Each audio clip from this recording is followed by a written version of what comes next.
Upstate New York, November 1957. In the sleepy town of Appalachian, an extraordinary meeting was taking place.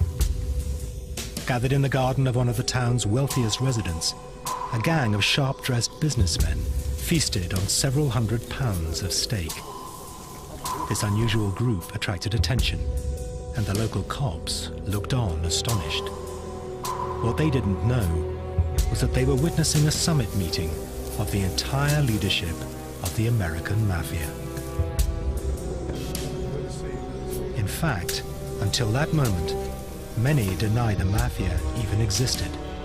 Sure, there was crime, but organized crime, a criminal gang with secret initiation rites and codes enforced by sentence of death, seemed like something out of the movies. Across the Atlantic in Sicily, things were much the same. Here, in the birthplace of the Mafia, its influence reached into every corner of life. Yet its very existence was often denied. Secrecy and internal discipline gave the Mafia its power, and this power was about to go global. 1957 marked the moment the American and Sicilian Mafias became international, forming a billion-dollar crime corporation.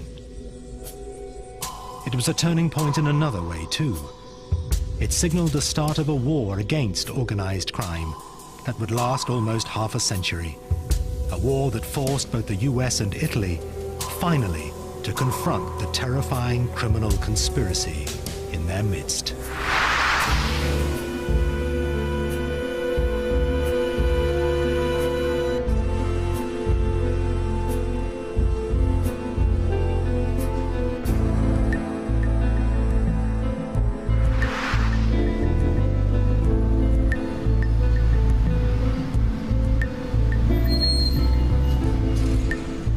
United States in the mid-1950s. The good times were here. The country had emerged from depression and World War with a booming economy. For many ordinary men and women, the American dream had become a reality.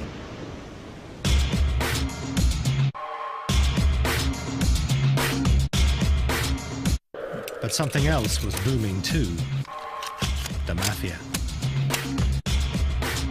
For those growing up in a family associated with the mob, it was as if the outside world barely existed, apart from being a source of easy money. The Mafia is organized in groups called families. The head of the family is known as the boss, or the godfather. And the longest-serving New York boss of all time was Joe Bonanno, known as Joe Bananas. He ran the Bonanno family from the early 1930s until the mid-1960s. Bonanno's power was founded on the influence he wielded over his community in New York. His son, Bill, saw firsthand how his father operated, and himself became a leading gangster with the Bonanno family. My father would, on Tuesdays and Thursdays, would go into this hall and sit in an office in the back, and various people from the neighborhood would come in and ask favors. Somebody had a sick child, and she couldn't pay the doctor, and my father would arrange for that. Somebody else had a husband who was cheating on her, and she wanted to know what to do. He would take care of that. That happened twice a week. So when that happens, you begin to form the ideas that when you have a problem, you know where to go.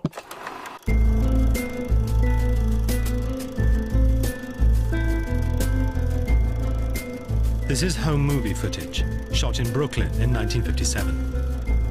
It looks like any ordinary American family, enjoying the new prosperity. But looks can be deceiving. Dominic Montilio was born into a mob family in New York. Some of his relatives were senior mobsters in the Gambino crime family, another of America's leading mafia families. Montilio was aware from an early age how his relatives were unlike others in the neighborhood.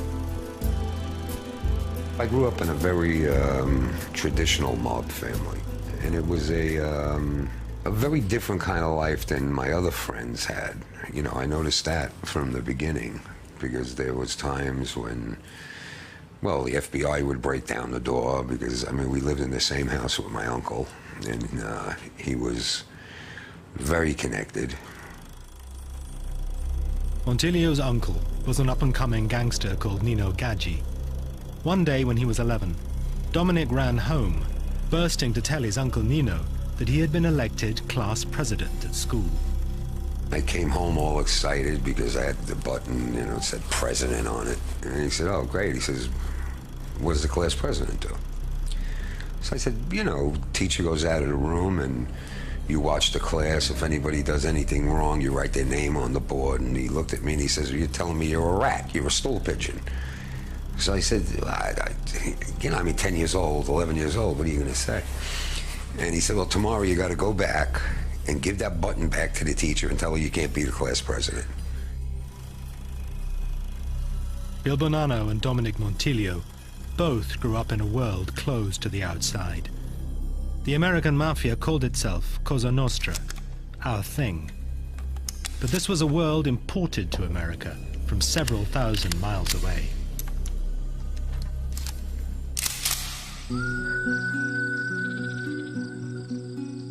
This is where the Mafia came from. Sicily, the largest island in the Mediterranean, with a population of 5 million, less than 2 miles from the Italian mainland. Like Montiglio, Leoluco Orlando was born in 1947, in Palermo, Sicily's biggest city. Unlike Montiglio, he would grow up to fight the Mafia, not join it. Sicily is a land of contradictions. Palermo is the capital of Sicily, is the capital of the Mafia too. Is the capital of the history, is the capital of the shame of this land. In the Sicilian dialect, mafioso once meant bold or beautiful. From the 1860s, it became the name associated with the island's criminal element, who were often organized into families of men related by blood or marriage. But their existence was steeped in secrecy. Even discussing the Mafia was taboo, as Orlando found one day at school.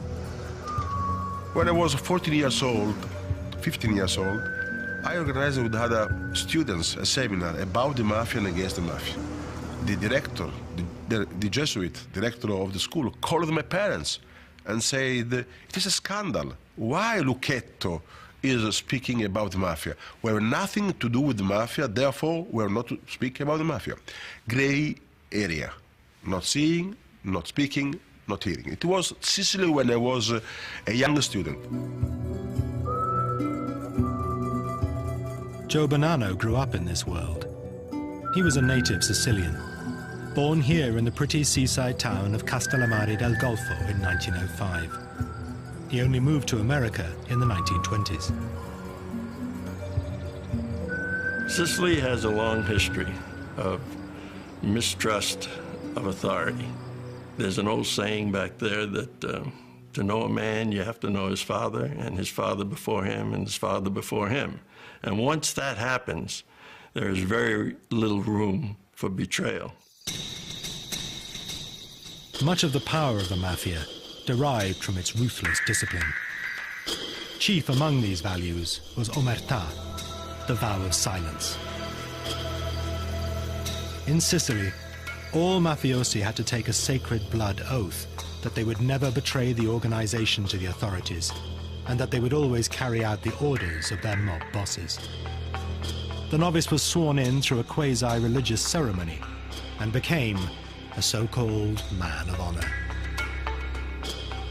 The American Mafia followed exactly the same traditional initiation ceremony. You're brought into a room and you're given the image of a saint. Prick your finger, enough to draw a drop or two of blood, put it on the image of the saint, put the saint in your hand, and they light it. And you take an oath, and it simply says that you hope to burn as this saint is burning if you betray your brothers. To break this oath would mean death. Our culture taught us to act like men. And acting like men meant keeping your mouth shut. But for Bonanno and his fellow gangsters, omertà was more than just a vow of silence. Omertà comes from the root manly, and it simply means to act like a man. And a man doesn't get somebody else into trouble. Therefore, he doesn't say, John did it. Who hit you in the face? John hit me in the face. A man will see to it that John gets hit in the face. Just exactly what that meant is made clear by Dominic Montiglio. For his uncle Nino Gaggi, like other mafiosi of his generation, Sicilian traditions ran deep. His world was dominated by loyalty, secrecy, and vengeance. True to his roots, when Gaggi had his nose broken in a fight, he was determined to get his revenge, even if that meant waiting years.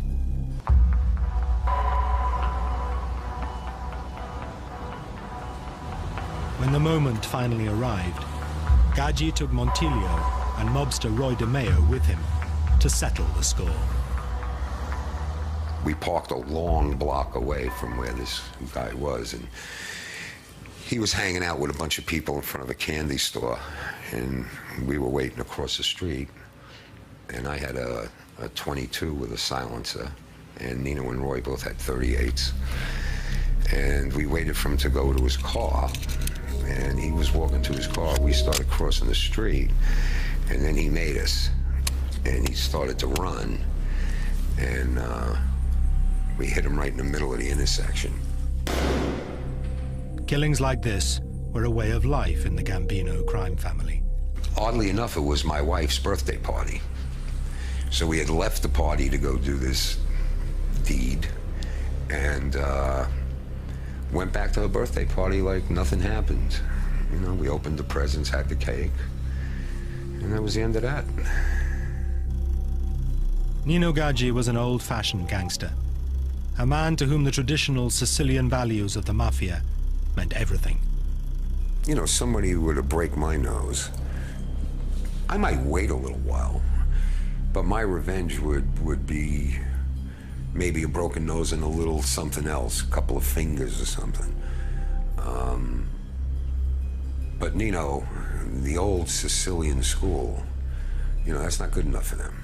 You know, they have to make it 100-fold worse than what happened to them for them to be satisfied. The values imported by Sicilian mafiosi to the United States were violent, secretive, and mistrustful of outsiders. In America, gangsters would take these traditional values and add go-getting entrepreneurial spirit to create a whole new kind of criminal organization.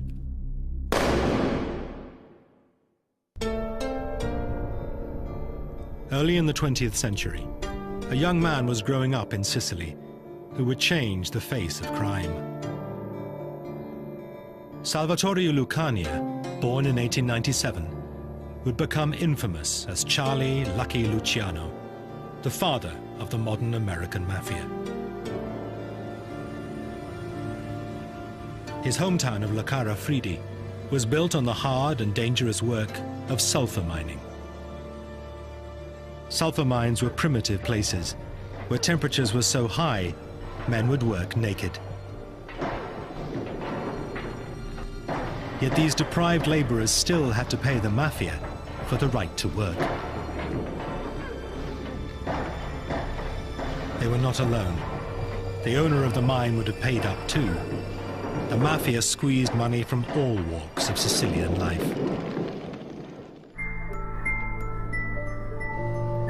When he was 10, Luciano was one of hundreds of thousands of Sicilians who left the poverty of the islands behind and set sail for a new life in America.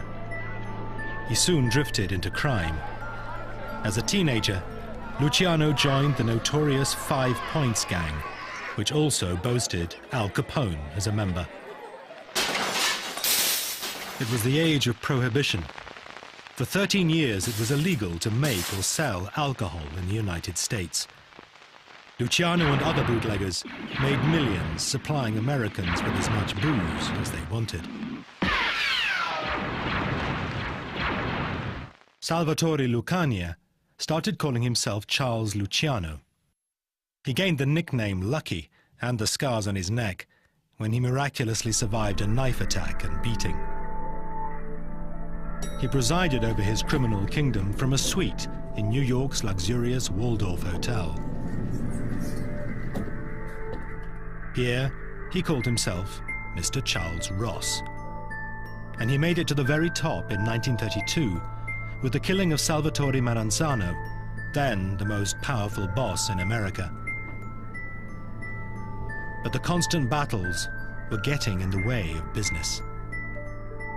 If there were 3 Italian mobsters in the Italian neighborhood, it was an almost certain guarantee that at least 2 of them were going to try to kill the 3rd. And the 3rd was plotting against the other 2. So bodies would wind up in the streets. To what purpose? Luciano wanted the Mafia families to bury their differences, not each other. We can't make money with guns in our hand, was his expression, the expression that I heard over and over again. We can't make money with guns in our hand.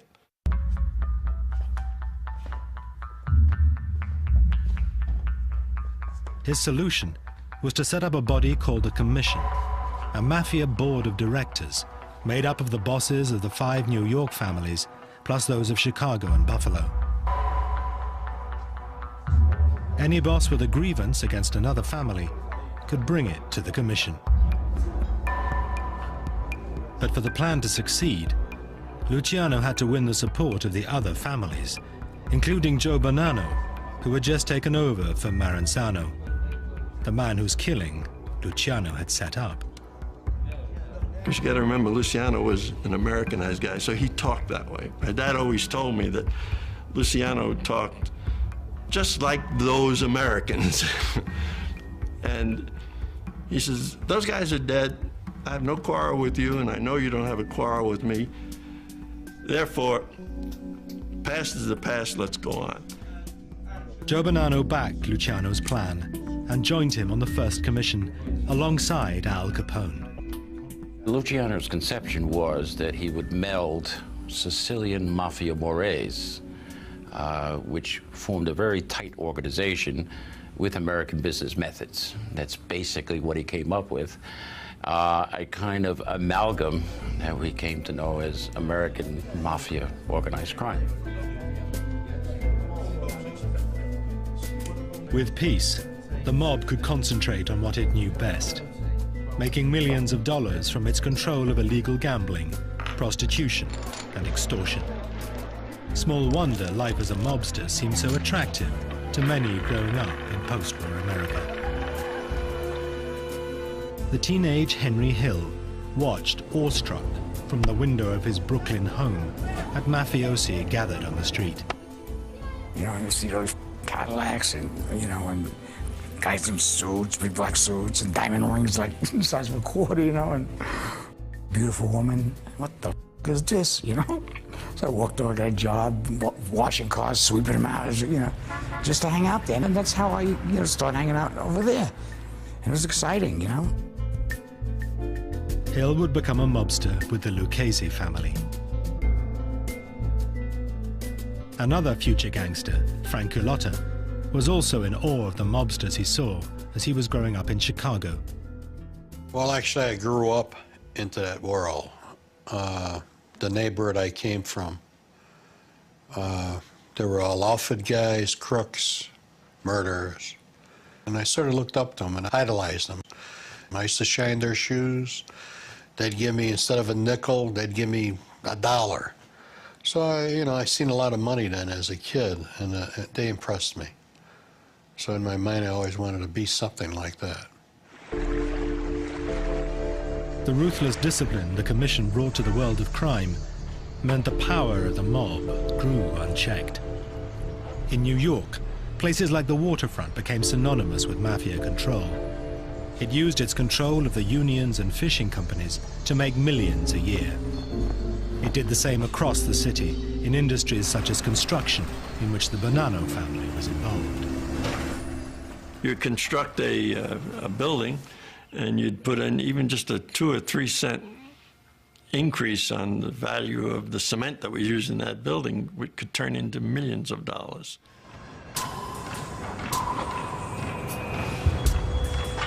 every yard of concrete that got poured in the city, the Gambino family, the Genovese family, everybody got a piece of that yard of concrete, just through the unions.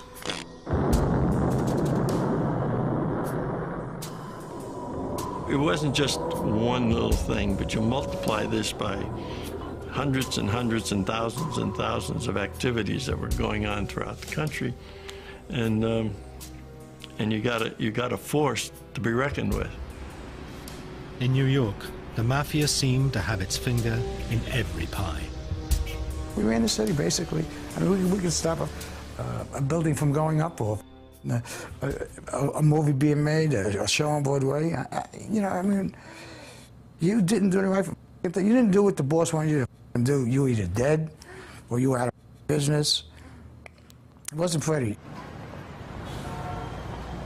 For the most part, the authorities denied the existence of a national criminal organization. One reason was that the Mafia was busy buying protection for itself. Bill Bonanno says he would meet corrupt police officers in a restaurant to give them their bribes.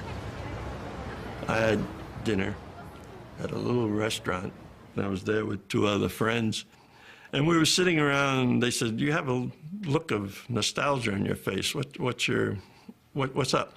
I said, "You know, I used to come here in the late 40s and the early 50s, and I turned around and I said, I used to sit in that corner back there, and I used to meet with a captain and two lieutenants from law enforcement. And one of them said, well, what were you doing here? I said, we were giving them their envelopes.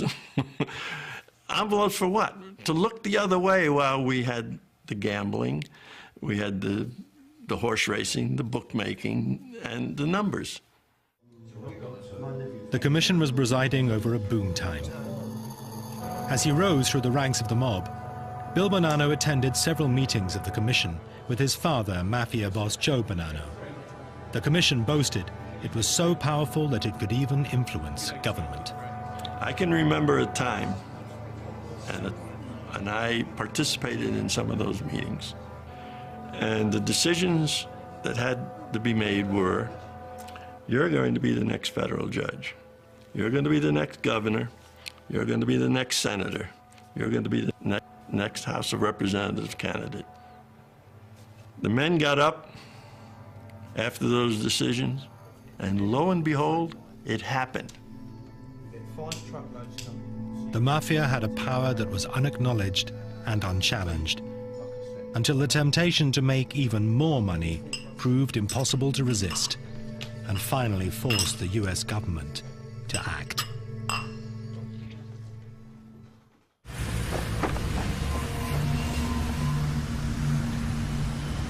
In the United States and Italy in the 1950s, the Mafia controlled many aspects of life.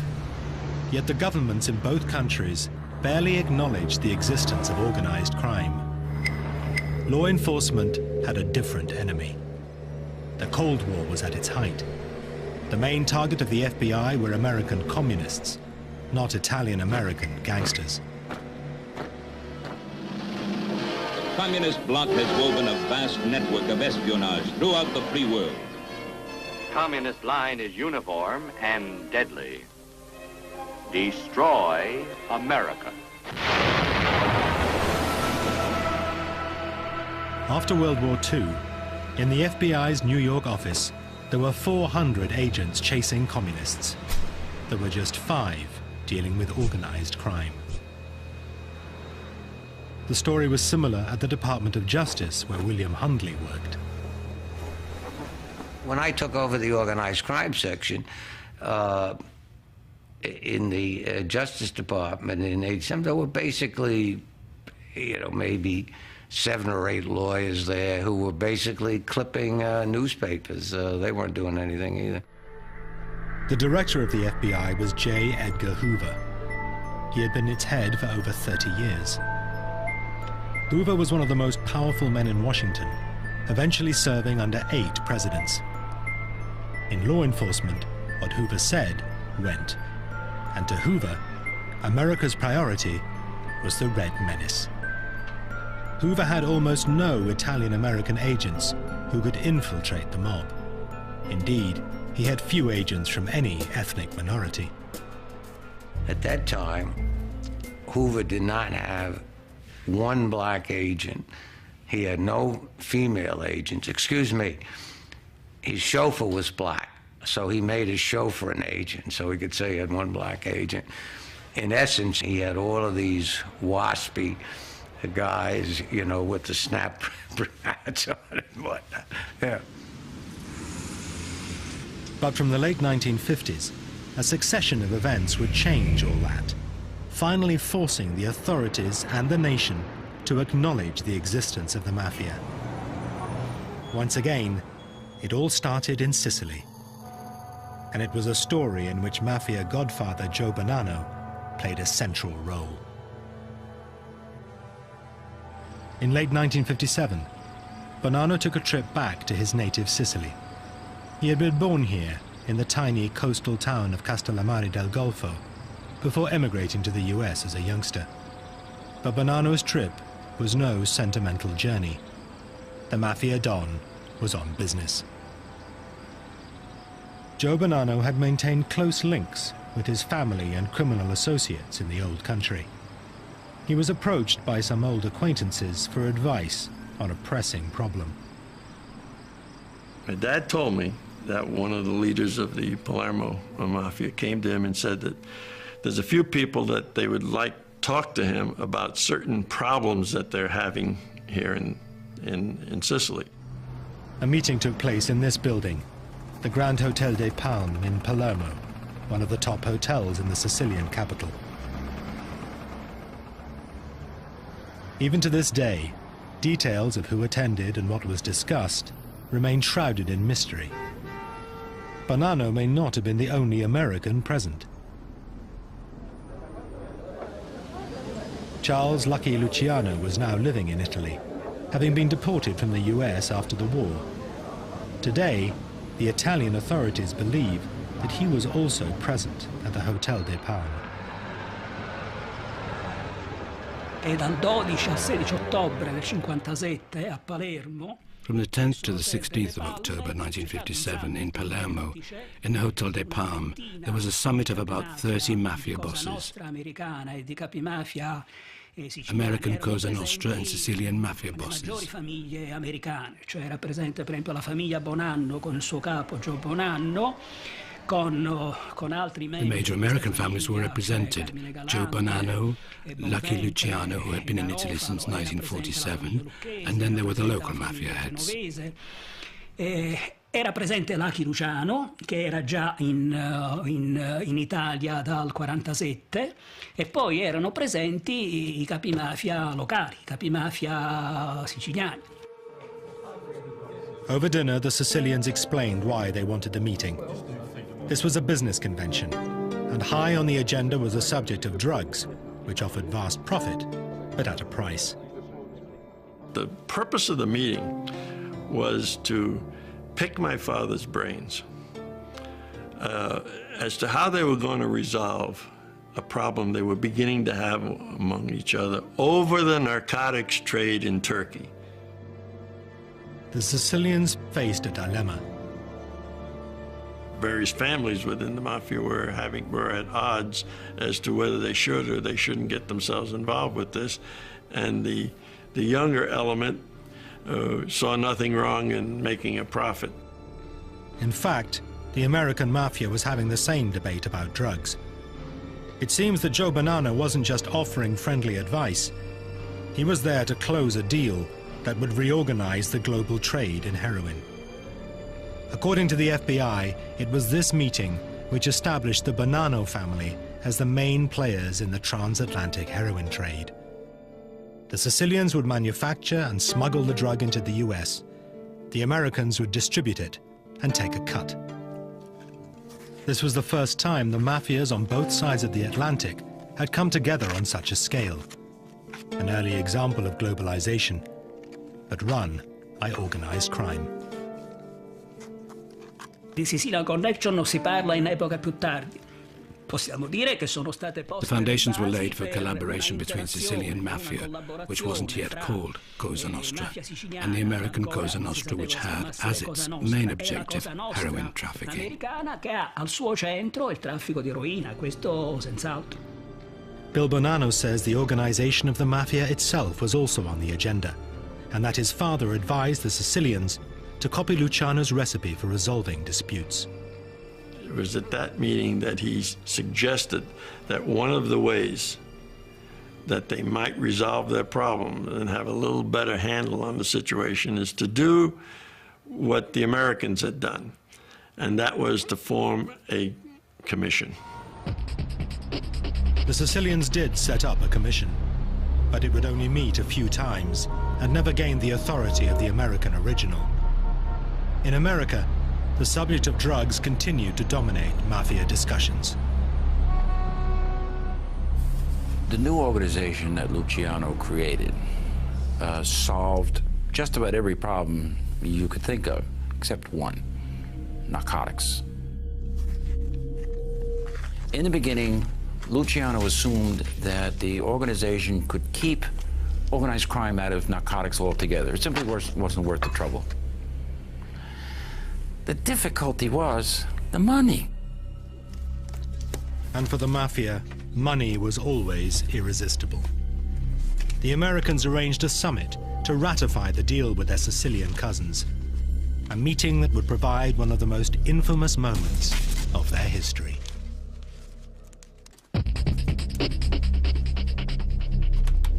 The deal between the Sicilian and American Mafia in late 1957 was a turning point for both organizations. The money offered by the drug business was the key. Everyone knew that drug dealing was a far bigger dollar earner than other activities like illegal gambling and extortion. But it also brought with it long prison sentences, and mob bosses feared that their men would break the code of silence if they faced decades in prison. There was friction among the various families. Some of the younger people, especially those in New York and in Boston and in Chicago, thought that this was the great new thing coming. Speaking strictly about money. The Mafia in Chicago, known as the Outfit, claimed the hardest anti-drugs line. Frank Carlotta was a rising young gangster there. At the time I was there was no drugs allowed to be sold, or you couldn't deal with drugs at all, or else you get whacked. Because we always knew that if you dealt with drugs, it was a dirty business, and it'd be like you're feeding your own kid narcotics. So it was like taboo, and if you got involved with it, you're definitely going to get whacked. The Mafia families called a summit in November 1957, just 1 month after the meeting with the Sicilians in Palermo.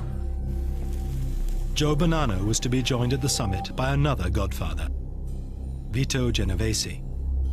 Both men wanted the mob to deal in drugs. Chief among Genovese's agenda items was narcotics. He was directly involved in narcotics. Bonanno was deeply involved in narcotics. A lot of the other bosses were on the sly involved in narcotics. And he argued, look, it's a fact of life anyway. Who are we kidding?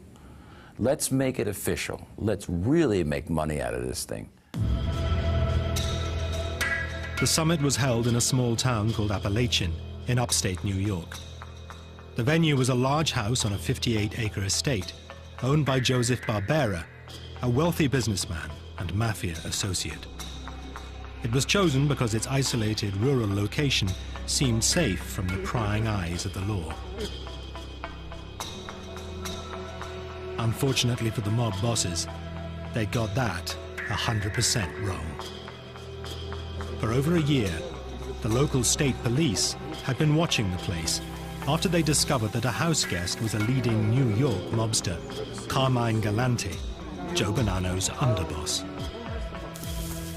On the 14th of November, officers were surprised to observe several Cadillacs with out-of-state plates. When the state troopers went to take a closer look, they saw about 100 men enjoying a barbecue, all of them wearing dark suits, fedoras, and shiny shoes. If you didn't know that it was a Mafia summit, and you suddenly were dropped from a spaceship into the middle of this thing, you would think it's just some kind of friendly barbecue among a lot of friends who, oddly enough, seem to be wearing suits to a barbecue, but, you know, each to his own taste. Suddenly, someone spotted the police. These are men that if you, like Pavlov's dogs, if you say, it's the cops, there's one instinct. That's to run. That's exactly what they did. Pandemonium broke out. Some bosses hid, some took to their cars, others fled into the woods.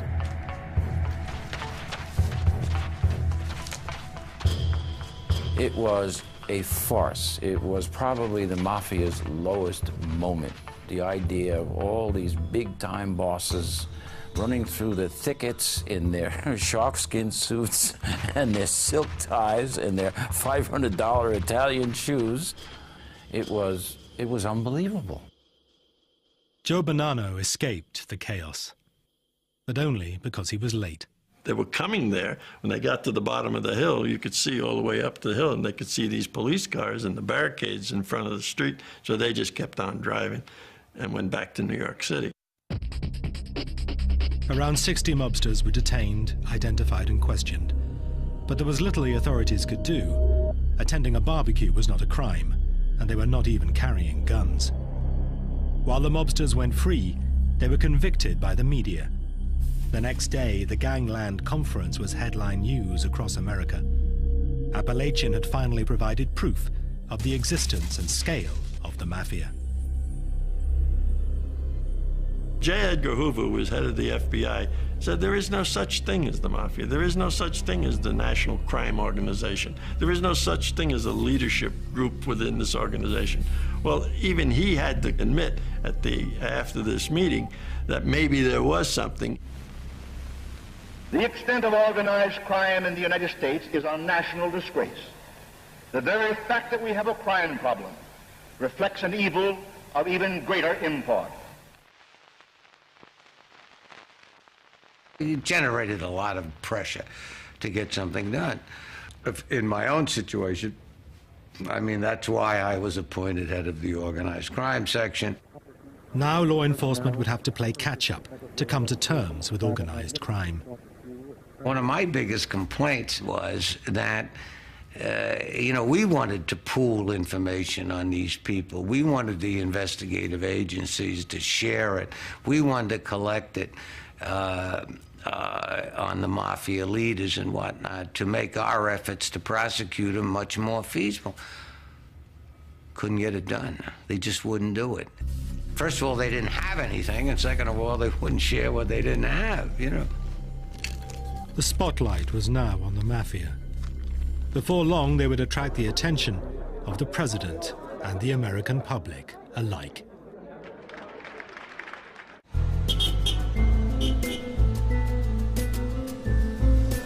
In 1960, the United States went to the polls to choose a new president. It was the most hotly contested election for years. John Kennedy and his rival Richard Nixon were neck and neck in the polls. The contest was too close to call. Both candidates made every effort to get the voters out. We are aiming our whole campaign toward the unregistered voters, to try to get those citizens who are not registered to vote, who are not even eligible to vote in this election, to get them on the books so that they can vote in November. This is a crucial area as far as Senator Kennedy is concerned. The American Mafia had influenced local politics for decades. Now seasoned gangsters suddenly got community spirit on a national stage. Chicago gangster Frank Alotta says he was told by his boss to get involved in the election. Came around and told all us guys to reach out to all the Italian people and Polish people that they had this Irishman, Kennedy, that was running against Nixon. And we needed to get him in office. We needed all the votes we could get to get this guy in office. It seemed the Mafia wanted Kennedy in the Oval Office. What has never been clear is why, despite allegations of links between JFK's father, Joe Kennedy, and organized crime. Kennedy squeaked by, beating Nixon by just over 100,000 votes across the country. In Illinois, the Democrats won by just 9,000 votes. The election may have been a close one, but I think that there is general agreement by all of our citizens that a supreme national effort will be needed in the years ahead to move this country safely through the 1960s. If the Mafia hoped that a Kennedy administration would be easy on organized crime, the new president turned out to be a major disappointment. His younger brother Robert became Attorney General. He had already proved to be a ferocious opponent of organized crime, from his time as counsel to the Senate Labor Rackets Committee. His appointment had an immediate impact on the FBI and its director, J. Edgar Hoover. That's when Hoover started having his agents put in the bugs, the listening devices and whatnot, because he knew that Kennedy was going to press him very hard on organized crime. The FBI bugged two main centers of mob activity in the US, Chicago and Las Vegas, where the lucrative gambling rackets were run by the Chicago mob, known as the Outfit. It was illegal to listen to private conversations, even those of suspected gangsters. But it went a long way to convincing many in the agency that the mob posed a very real threat. These devices, of course, were illegal because they involved breaking and entering and whatnot. But the information that the FBI picked up on those devices, they might not have convinced Hoover, but they certainly convinced the FBI as an institution that there was a mafia. Attorney General Robert Kennedy paints a grim picture of the rise of lawlessness under the Cosa Nostra, or Mafia. This was not what the mob had expected. Some mafiosi claimed that a deal had been made and broken. I was amazed that Robert Kennedy went after organized crime so hard, because it went against everything that Robert Kennedy's father had agreed to for the help and support of getting Jack elected to the presidency. The American government was taking a more aggressive line, but they had failed to penetrate the mob. Part of the Mafia's power was based on its code of silence, known as omertà. Then the FBI got a break. It was a story that had its roots in the Mafia's continuing indecision as to whether to get involved in the heroin trade. Joe Valachi was a mobster with the Genovese crime family, a 30-year veteran of organized crime. Valachi had a sixth grade education. I think he committed his first crime when he was about 6 or 7 years old. Broke into a grocery store, in and out of jail. But he had, he had street smarts. Joe Valachi was a low-scale, knuckle-dragging hood who was never going to be any more than a soldier. He was never going to make the really big money. In 1962, he was in Atlanta jail serving a prison sentence for drug dealing. He feared that his bosses were going to kill him there, for officially, the mob was still opposed to drugs. Valachi acted first, murdering an inmate he believed had been ordered to kill him. It was the wrong man. Whether through fear or remorse, Valachi broke and decided to turn government witness. Now, the original idea was that he would become an informant for the Federal Bureau of Narcotics and tell them about other dope dealers. That's all the Bureau wanted to know. Other dope dealers, that's their job. But Robert Kennedy had a brighter idea. He said, wait a minute, let's talk to him about the Mafia. It was the first crack in the Mafia's code of silence. William Hundley was one of the first to hear his revelations. As soon as we got the story, I mean, we moved him up to Fort Dix, flew him up there in a helicopter. The brig up there was empty, and we put him in the brig. We started interviewing him. Valachi detailed the structure of the Mafia families, from his level as a soldier to the very top, the Godfathers. But this information was never given by him in any criminal trials. Instead, Robert Kennedy turned to television, which was covering the sessions of the McClellan Committee.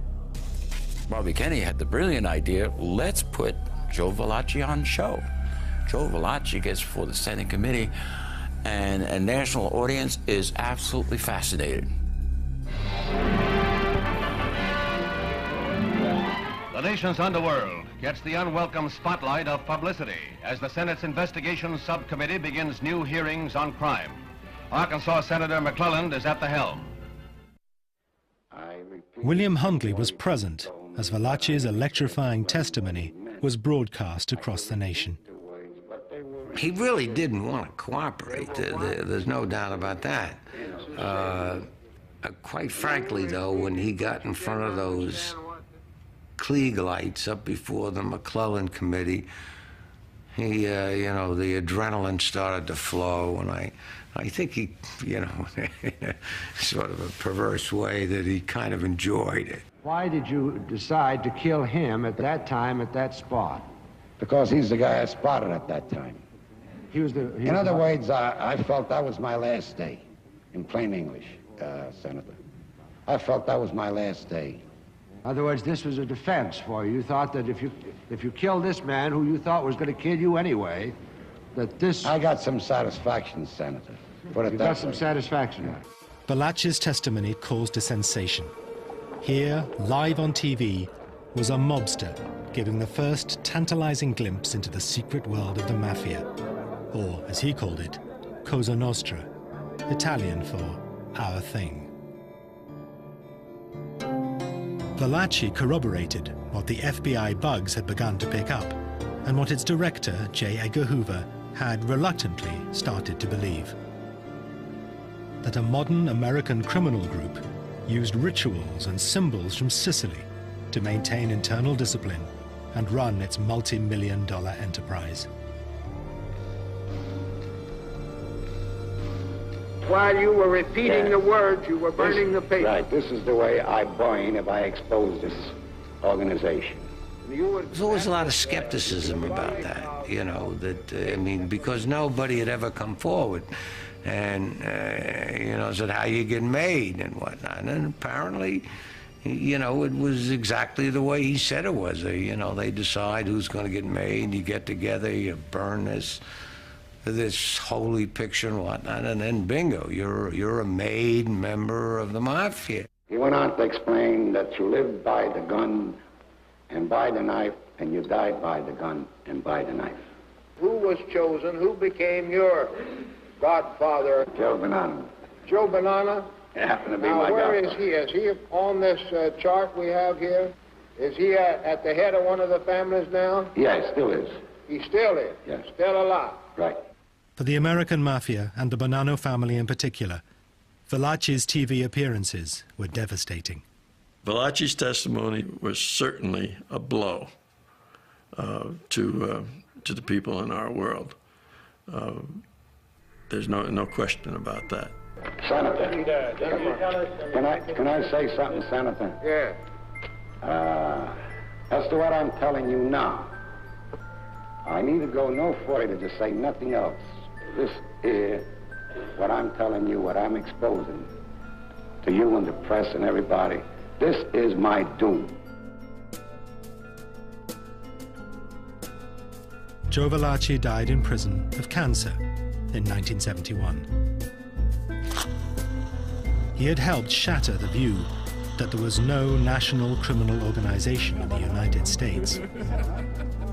Cosa Nostra could no longer act in secret at a time when they were moving more and more onto the international stage with their Sicilian cousins. For both mafias, once broken, omertà, the vow of silence, could never be as strong again.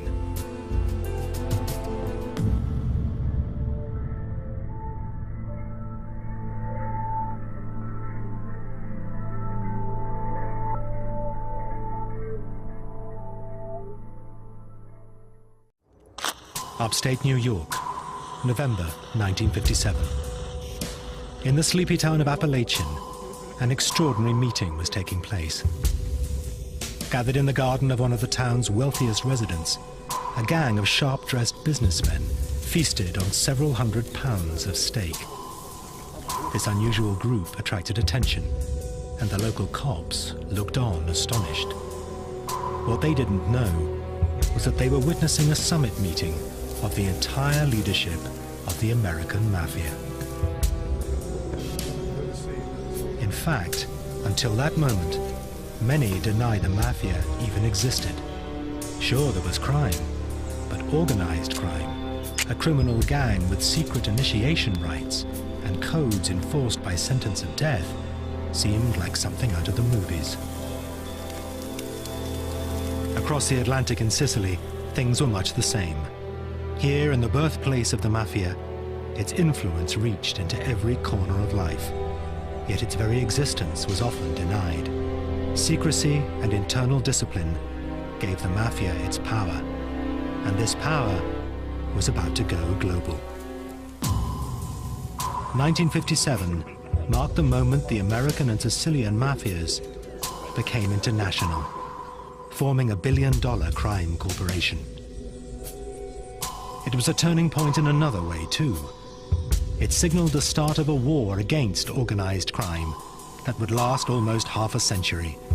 A war that forced both the US and Italy, finally, to confront the terrifying criminal conspiracy in their midst.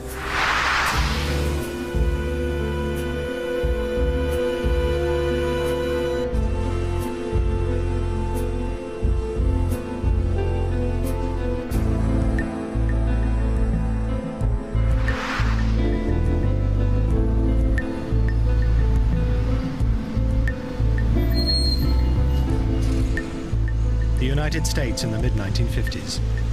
The good times were here. The country had emerged from depression and World War with a booming economy. For many ordinary men and women, the American dream had become a reality.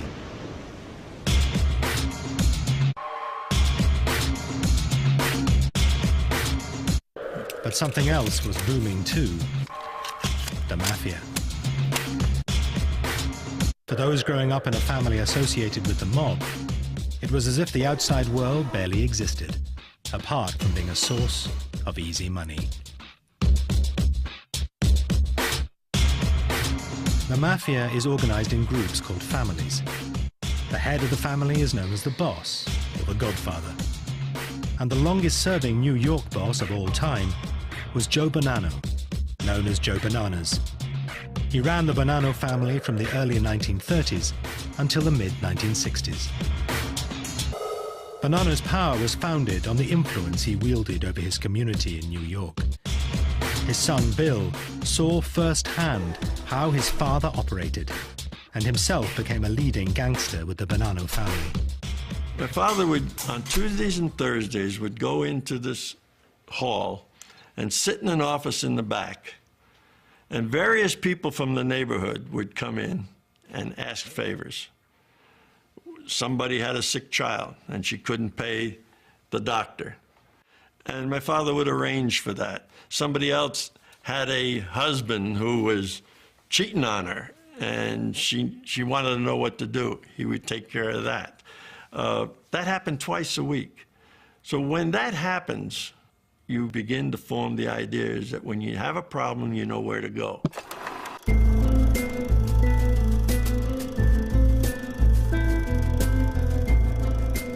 This is home movie footage, shot in Brooklyn in 1957. It looks like any ordinary American family, enjoying the new prosperity. But looks can be deceiving. Dominic Montilio was born into a mob family in New York. Some of his relatives were senior mobsters in the Gambino crime family, another of America's leading mafia families. Montiglio was aware from an early age how his relatives were unlike others in the neighborhood. I grew up in a very traditional mob family, and it was a very different kind of life than my other friends had. You know, I noticed that from the beginning, because there was times when, well, the FBI would break down the door because, I mean, we lived in the same house with my uncle, and he was very connected. Montiglio's uncle was an up-and-coming gangster called Nino Gaggi. One day when he was 11, Dominic ran home, bursting to tell his uncle Nino that he had been elected class president at school. I came home all excited because I had the button, you know, it said president on it. And he said, oh, great. He says, what does the class president do?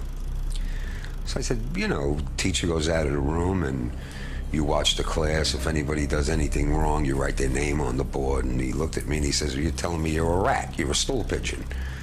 So I said, you know, I mean, 10 years old, 11 years old, what are you going to say? And he said, well, tomorrow you got to go back and give that button back to the teacher and tell her you can't be the class president. Bill Bonanno and Dominic Montiglio both grew up in a world closed to the outside. The American Mafia called itself Cosa Nostra, our thing.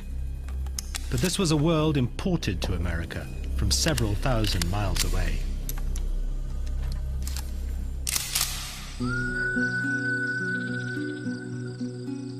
This is where the Mafia came from. Sicily, the largest island in the Mediterranean, with a population of 5 million, less than 2 miles from the Italian mainland. Like Montiglio, Leoluco Orlando was born in 1947, in Palermo, Sicily's biggest city. Unlike Montiglio, he would grow up to fight the Mafia, not join it. Sicily is a land of contradictions. Palermo is the capital of Sicily, is the capital of the Mafia too. Is the capital of the history, is the capital of the shame of this land. In the Sicilian dialect, mafioso once meant bold or beautiful. From the 1860s, it became the name associated with the island's criminal element, who were often organized into families of men related by blood or marriage. But their existence was steeped in secrecy. Even discussing the Mafia was taboo, as Orlando found one day at school. When I was 14 years old, 15 years old, I organized with other students a seminar about the Mafia and against the Mafia. The director, the Jesuit director of the school, called my parents and said, it is a scandal. Why Lucchetto is speaking about the Mafia? We have nothing to do with the Mafia, therefore we are not speaking about the Mafia. Gray area, not seeing, not speaking, not hearing. It was Sicily when I was a young student. Joe Bonanno grew up in this world. He was a native Sicilian, born here in the pretty seaside town of Castellammare del Golfo in 1905. He only moved to America in the 1920s. Sicily has a long history of mistrust of authority.